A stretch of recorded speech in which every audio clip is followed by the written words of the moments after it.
Setelah melalui beberapa proses pertimbangan, akhirnya kita putuskan hari ini untuk membuat donat kentang sambil ngonten. Selama ini sudah sering saya pikirkan sambil membuat donat kentang itu untuk dikontenin, namun karena saya selalu kejar-kejaran dengan waktu dan masih mempunyai anak kecil juga, jadi saya selalu berpikir 1000 kali untuk membuat donat sambil ngonten, dan pada akhirnya hari ini kita memutuskan untuk membuat donat kentang itu sambil ngonten. Ini setelah kita timbang-timbang kentangnya, lanjut kita kupas, lalu kita kukus, dan setelah kita kukus lanjut kita haluskan menggunakan saringan, dan hasilnya seperti ini.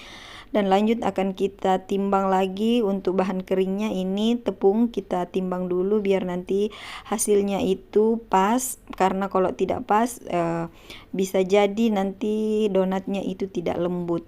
Dan ini lanjut kita masukkan gula pasirnya. Ini saya pakai di 200 gram karena untuk kali ini saya membuat donat itu di 1 kilo. Kalau selama ini saya sering membuat donat itu di takaran 500 gram atau setengah kilo, dan saat ini saya mencoba membuat donat itu di 1 kilo. Dan ini raginya kita lanjut masukkan, tadi juga sudah kita masukkan susu bubuk, ini kita lanjut masukkan BI-nya biar nanti hasil donatnya itu tambah lembut. Dan jangan salfok, ini adalah kuning telur yang beberapa hari kemarin itu saya masukkan di kulkas karena belum sempat saya buat karena ada halangan, jadi ini baru sempat saya pakai lagi.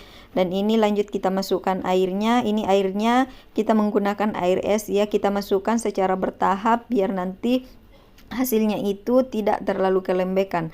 Dan setelah kita cek seperti ini sudah tidak melengket di tangan, dan kita lanjut untuk mixer. Setelah kita mixer dan agak setengah kalis, lanjut kita masukkan margarin. Ini margarinnya saya masukkan sekitar 4 sendok karena ukuran tepungnya tadi itu sekitar 1 kilo dan kentangnya sekitar 400 gram.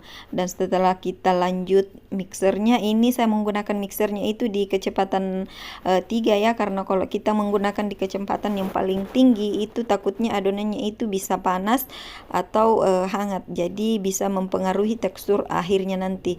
Dan setelah kita mixer, kita cek, dan akhirnya kita mendapatkan hasil yang kita inginkan. Ini sudah kalis elastis kalau menurut saya tidak tahu kalau menurut kalian. Dan ini lanjut kita berikan sedikit minyak agar nanti tidak melengket di tangan, dan lanjut kita timbang di doughnya itu di 31 gram. Saya pakai dough 31 gram karena nanti setelah kita lobang itu akan keluar lagi, jadi nanti mentok ukurannya itu di 30 gram karena yang tengahnya itu kita kasih keluar lagi biar nanti hasilnya besar.